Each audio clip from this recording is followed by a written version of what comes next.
papers this morning are focusing on that, but this time drawing in national leaders. For example, on the front page of the Daily Nation, we're told it's Ruto Raila duo over Obado. They say rivalry outcome of the vote to impeach governor is likely to affect events at the national level as ODM leader and deputy president fight for the heart of South Nyanza. So a lot of politics being drawn into this corruption allegations that Governor Obado and some of his family members are facing. What do you make of this, Mr. Weda? Now, I know that this time it is usual, it's our politics, especially coming from lowland, led by Honorable Raila Odinga, that each time he's moving in direction, there's always an enemy that is put aside, that you allocate people. If you're either with Huru or you are with Ruto or you are with who, it is always who. So now that Governor Obado has to be fought, you have to allocate him to Ruto. You have to say this is a Ruto man. I've even seen some very core Raila supporters saying Weda is a Ruto man. And I tell them, you came and took my wood. Now you are taking me outside in the compound and you are locating me other people. So I really don't think there's a duel between Ruto and Honorable Raila in Migori over the impeachment of Governor Obado. Mm-hmm. Governor Obado and Honorable Raila has their own issues. What is the issue? Governor Obado originally won against the Honorable Raila's bandwagon. He went out on a different party and won. And that one, he will never be loved by Honorable Raila, whatever he does. He came back to ODM, but never works. I'm not just saying so because it's Governor Obado. You look at Honorable Laga Lodge, you look at Shakil Sabir, you look at David Ochieng of Ugenya, all these people, because they won outside the ODM circle. Honorable doesn't like them at all. If he had a chance, he would have them shoved out. You saw even when the changes were being made, the coup in parliament. All these guys, the ODM officials said, these are enemies. We don't deal with them. So the war is not Ruto. I really don't think Governor Obado is so close to Ruto. He tried to be close, and even guns were planted in his house, and he said, I have stopped. Now, this is just a corruption which has found him, just like it has found Korani, just like it has found Governor Sogu. But because Lula, you have to be allocated to the perceived enemy of the community, now is being allocated to Ruto. There is no duel. He will have to face his own MCS, but ODM would like to see him out like yesterday. He said something which really touched my heart. It's very sad. He said, what kind of a father is this that your son is sick and you already bought her coffee? So I really don't think it's a Ruto duel. That one is just to put stakes so that also President Uhuru is annoyed. And then he brings in the machinery to crush the governor. That is it. Otherwise, there's nothing. The relationship between the governor and the deputy is very minimal.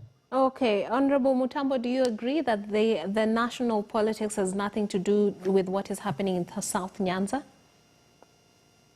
I totally agree. As being a politician, I know how Obado has been conducting his politics. And I know what it means to excel in an area whereby there is a perceived kingpin and you go against the will of the kingpin. It is the same thing which is happening today. I'm surprised they are not associating Gilo with Ruto, because Gilo has stood against Kalonzo and she has been there since time and memorial. Actually, Gilo has stood even against Moi, and she has won, and she has made his way. I don't know why we are giving Obado to Ruto simply because he's associated with corruption. This is not right. This branding of individuals, to me, I think is not a right thing to do. Every person has got their right. They have their own constitutional right to do what they do, and we need to respect that. So if Obado chose to take a different route, we should not associate him with the Ruto, because if we do that, then we are getting out of the real issues. And the real issues here is that we are fighting corruption in this area, and what the ODM is doing, trying to say we are going to impeach Obado simply because he has been prosecuted or has been taken to court, they knew that there were issues in that county, and they could have acted earlier. If you mean well, you don't wait until the arm of the government comes in, or until DPP comes in and prosecutes me. Then you come and say, no, we are going to remove Mutambo from his position because of this and this. This seems to be you are using other people's ideas to implement yours, and it is not right. So I do not agree that it is Ruto Raila fight over there. Battle for South Ruto Nyanza, was all over the country, and I don't think anybody who's following Ruto is a corrupt person. Okay. We know that associated with the churches. I don't know how churches are corrupt. Maybe there are some churches which are corrupt. Ruto is associated with so many other people. Ruto was associated with President Uhuru, and that's why actually some people like us came to know Ruto. We came to know Ruto through Uhuru Kenyatta, and I don't think our president is corrupt. He is not. So if an individual is corrupt, we should not associate them with another person. It is individual responsibility for their actions and deeds. We should not mix their affairs, because doing so is diverting the attention and diverting what is the purpose of arresting Obado. We will politicize the issue, and Obado, you see, now I'm taken to court. This is a political thing. It's not that I stole anything. Let the arm of the law take its course. Let ODM not even get involved in the business of trying to persecute or to prosecute Obado. Let the government let the court do their work. Let the politics be removed from that affair. Otherwise, Kenyans and the people of Migori will not get the justice they so deserve. Now, the governor did dismiss a section of the ODM party officials who continuously, as he said, doubt his loyalty to the party. People want to think for me and decide who I am and what I should do. The freedom of association in the Constitution, and there is freedom of association in the Constitution, and nobody can take that away from me. He further says that these people should stop calling me names and thinking of me. Some behave like God. Mr. Weda, what's your reaction to that statement by the governor? I think the governor, I'm telling you, the governor is expressing his frustration. He has found himself in difficult corners about the murder of that lady. Now he's in this. But that his Waterloo has been that originally he went out of ODM and he fought and he became governor, and he tried, even tried to reach the Honorable Raila. I remember one time Raila spent in his house. I remember one time Raila's friend. He tried to reach out, but because he has his own direct supporters who support him against the call of Baba, that he has not been forgiven. So he is either pleading that he be left alone, or preparing also to say, no, come and buy and buy. That, I think, this is a problem. He's saying, now that you don't want me, either I'm with Ruto, or I'll be with the Uhuru, or I'll be with so and so. Because either way, you will be branded something else. You try, and if you go to Raila's house to wash plates, they will say, the way you are washing these plates, it is like you are not doing them well because you are a Ruto person. I've seen it, I've experienced it. When I was telling them, just like Joe Mutambo likes saying, if Honorable Raila wants leadership, let him get close to President Uhuru, let him get the influence of power in government, and it takes over. They used to come and say, you are a betrayer, you are a what, and they even banned some of my things. Now that Baba is in, and we are saying, Baba, you are now in the right track, stay there with the Honorable Uhuru. The same people are saying, whether you will think you are a good person, we think you are a Mutambo person. Say, you people, you are bewitched, you are sick. So I think the governor is getting desperate because in his heart he knows he is not a Ruto person. Even this Honorable Ruto we are talking about, he is not a fool. He knows Luoland is purely locked for Raila, and the other Kenyans is looking for Western Kenya, Turkana, or so he will not start with Governor Obado. If he wants Luoland, he will talk to Honorable Raila, and Honorable Raila, they will deal. He has done so before, and people have gotten the support. So he is getting desperate. He is feeling sad. Yes. And I think with this thing trying to overwhelm him. He's either prepared to rebel or to resign, not to resign from office, but to resign to his fate. But he's preparing for something. That's all I can see. Okay. Now let's take a look at another story that we were all treated to this over the weekend, and we are told about the comedy of errors as detectives chase wind for 48 hours in botched hunt for Kapseret MP Oscar Sudi, only for the lawmaker to turn himself in at Langas, catching officers by surprise. This story is making the front page of both the Daily Nation and the front page of the Standard. Here we're told Sudi surrenders, ending a 48-hour search. What did you make of this story as it unfolded over the weekend, Honorable Mutambo? I'm about to doubt the diligence of our security agencies, because when you see a police with a lot of contingents going to somebody's house, it's like the diligence is not serving them well, because you should know that weather is hiding somewhere in Machakos before you even start your car and go down there. You should have that correct information with the whereabouts of weather. You don't waste the resources and create drama going to somebody's house, camp there, you look like a fool when that person is not even there. That means that your diligence is wanting. There's something wrong. You do not get your facts correct. I remember sometimes back, the police used to go to somebody's house. They knew that person is there and they will come out with that person. But for them to go surround and create all these dramas only for Sudi to emerge from another area, that means that the intelligence was not that correct. You just police don't just run around like a headless chicken looking for somebody without information. You should have information that Mutambo is in the house this particular moment and he'll take tea at 2 o'clock. So if you want to get him, just go there 1:30, you'll see him before he starts taking his tea. That is the intelligence I'm talking about. The police need to enhance their intelligence before they start acting. And you don't need all these people. You need only two. I can understand with the argument that maybe Sudi may mobilize some youth there to prevent the police from executing their mandate, and that's why they go in numbers, and that's why they are calling for enforcement. But I don't think it had reached to that point. You could have exhausted the issue of summoning him, giving him a call, Mheshimiwa, where are you? We need you. For me, I'm a law-abiding Kenyan, and if the police want me and they give me a call, I'll take myself there. They don't need to waste fuel, which they do not have. Sometimes they claim that in Magari, in Mafuta, I will not give them that hassle. And I know there are people who are like that. If you summon Weda today, Weda will not hide. Weda will take himself to police where you want me. Kenyans have become law-abiding Kenyans. And I think police will change their attack, the way they treat people. This drama is totally unnecessary. You want to arrest me, give me a call, tell me where you want me, I will be there myself. You don't need even handcuffs,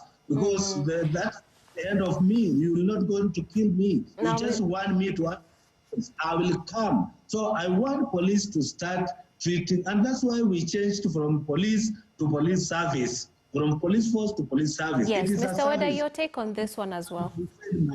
So police need to change that. Please get it. This was not to arrest Sudi. This was not looking for Sudi. Okay. This was a show of might, a show of force. That if you mess around with the name of the president's mother, then they will show you some force. So they were showing force, the kind of force they showed in Megona's house. They could even easily detonate the gates using explosives. That's what it was all about. Otherwise, if they wanted Sudi would easily tell him, the police, if he was given a call and told you, report at Parliament Police Station, he would report at the hate speech center or whatever, he will report. So these are, in my view, had nothing to do with arresting him. And maybe some of the police officers who are doing drama, either they didn't know what exactly that they were being used as cops, or they are the same people who told Sudi, we are going to do drama in this house, you can disappear. Otherwise, if the police are really looking for you in this country, it will not take them 24 hours if they are genuinely looking for you, especially a prominent person like Sudi. They will just offer him 10,000, and people will tell him, I'm Sudi here, just come. So that was to show the world, joke around with the name of the president's mother. We will come to your house and climb you have nowhere to hide. That, in my view, is what was happening. Okay, so it was a matter of perspective, bringing about that, striking the fear of God into him, or perhaps anyone else who would want to behave in that manner. That is what you're saying, Mr. Weda. And do you agree, Honorable Mutambo? Yes, I totally agree, even though I don't agree with the way Sudi reacted. You see, there's nothing like a mother in this world. And anybody who jokes with a mother, let me tell you, you joke with my mother, I'll be there for you. And that's why I'm agreeing with Sudi. I'm agreeing with Ambrose. Yeah. I don't believe that Sudi was on right this time round. He may be a loose talker, but you have to see if the words you are saying added to who. Every mother, not even a mother, every woman need to be respected. And we need to respect them. That one, I am totally against Sudi. What I am totally against is the show of the mighty. You see, the government should not have used the police to show that they have this muscle, they want to muscle against Sudi. They have other mechanisms. This is a political thing that they could have used it. They could have used their political, soldiers to go against that message. Once you do it that way, Sudi will get more sympathy. If you, it's like eating a mosquito with an hammer. When it bites you on your head, you end up injuring yourself. Here, the government is injuring itself. What the mechanism government should use, if it's a political statement made by Sudi, it should be returned by a political statement. But the moment you show out that force, sending a lot of trucks and a lot of pickups to pick one person, then it turns against the same government, and it will not serve the purpose. So the world did not see nothing. Actually, they saw a confused government. But if it was Mutambo standing and talking against Sudi, people could listen more than the police going out there. So that is my take.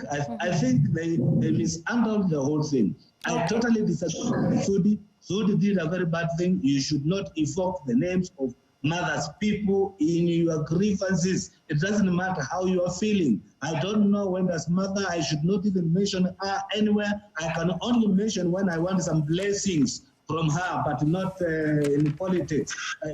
We should also have some ethical conduct, and we should respect, not only mothers, any woman by any substance must be respected. Okay, now let's shift gears. I'll take us back to the Deputy President and Raila Odinga, and we have here a headline that tells us that they are in a rough fight for Wanjiku. And when you look at the details, this has to do with some of the rallies that they were holding over the weekend, and we had Raila Odinga going over to the coast, and him and Governor Joho had a lot to say about the DP's previous tour at the coast, and they said that they are not going, the people of the coast are not going to be bought, and it is too late for the DP who's trying to make inroads at the coast. They're pictured here dancing and, of course, before giving their respective speeches. Meanwhile, Ruto is saying that I defeat deep state. Now, what do you make of this, Mr. Weda? I think the Honorable Raila team seems to be getting wrong. Honorable Ruto is building himself. He's coming from a young junior deputy president to the levels of Honorable Raila. Honorable Raila is high there, is supposed to maintain it there. But when people meet, you know that what Honorable Raila would like to hear is how bad Honorable Ruto is. You know, maybe the deputy president, what they would like to hear is how bad Honorable Raila and the deep state are. So these leaders around these two leaders have crafted a message that is sweet for the ears of the king. They are talking about being bought, not being bought, not doing that. The other day you had again the same South Coastal people say, this time we'll be on our own, we will decide on our own, we will do our things. Now Honorable Raila says, I may run for president. Then they're like, we will not be bought. So these common stories are always there. But I said earlier, and I repeat that anytime Honorable Raila is on stage, there must be an enemy. This time it is Honorable Ruto who is an enemy. And when you tell them, no, you don't have to have an enemy, you can just have a focus. Even Honorable Ruto, you tell him, wanna let me run this government for 5 years or 10 years. You can be in it or something else. Prime Minister, Deputy Prime Minister, Senior Cabinet Secretary, whatever, we move on. Not necessarily as a fight. So these barbs being thrown at each other, for Honorable Ruto, he is throwing them at a big tree. And when you throw barbs at a big tree, you build yourself. For Honorable Raila, he is throwing them to kill a candle that is coming up. If he kills it successfully, he believes that in the absence of Ruto and Honorable Uhuru retiring, then he would easily ascend the presidency. So these barbs are thrown because of distinct motivations that these leaders have. Whether or not it will work at the end, only Jehovah can tell. Only time will tell. Honorable Mutambo, what's your take on this one? I think people, these leaders, some of them are not being honest. And in this case, I would say that my good friend Raila is not being honest to us. Raila knows very well that for you to get votes, you have to go and talk to people. And to talk to people, you must do some certain things to people. I am a politician, and there is some expectation from the people who I will vote for. And when you say that you disagree with somebody giving, and then somebody posed a question, Raila, just the other day, you had a fundraising, and you are asking, where is Ruto getting this money to give people? And when people were bringing him in money in an hotel, in millions, you are not asking them, you are giving my wife this money, where did you get it from? You know, you should start from your own. Charity begins at home. And if we want us to believe him, that he is truly raising questions of the source of these resources, of these funds, the first person who could have done so is Raila Odinga himself, asking those who went to contribute in his own Arambi, where did you get this money to bring here? He is not asking, but when Ruto takes to church, he's asking. So there is some double standard there, and that is what I'm saying is not being honest. And we know very well that as politicians, for people to follow you, you have to perform some certain rituals. And those rituals are doing some goodies to people in one way or the other. And that's why actually even the government does some development, and the government will go to who voters with the development. They will say, once you elect me, I will do this and this and this. When I want to marry someone, I'll tell them, I will build you a house, I'll do this for you, I will take you to moon, you must tell them something. You must say, I will do something for you, and you must demonstrate. So what Ruto is trying to do by giving the wheelbarrow and so forth, is trying to demonstrate to the youth that I'm here with you and I'll support you and I'll stand with you. So instead of Raila asking Ruto, where are you getting this money or why are you giving, you should also use his lieutenants like Mutambo, yes, go to Mingi and give this wheelbarrow and say this wheelbarrow came from Raila. That's the politics of our country, and that is how our people believe. But the moment you sit down and you say you are going to fight what is being given, I want to tell him that the people will not like it most, and he will not be getting popularity by criticizing what other people are doing. He should. Thank you very much, Honorable Mutambo. Unfortunately, we have run out of time. And thank you so much for staying with us for the past 1.5 hours. That has been former Mwingi Central Member of Parliament, Joe Mutambo, as well as Ambrose Wede, who is a canon and lawyer, regulars at this show. So we're going to take a short break. When we come back, we shall bring you the very latest in news. Thank you so much. Let's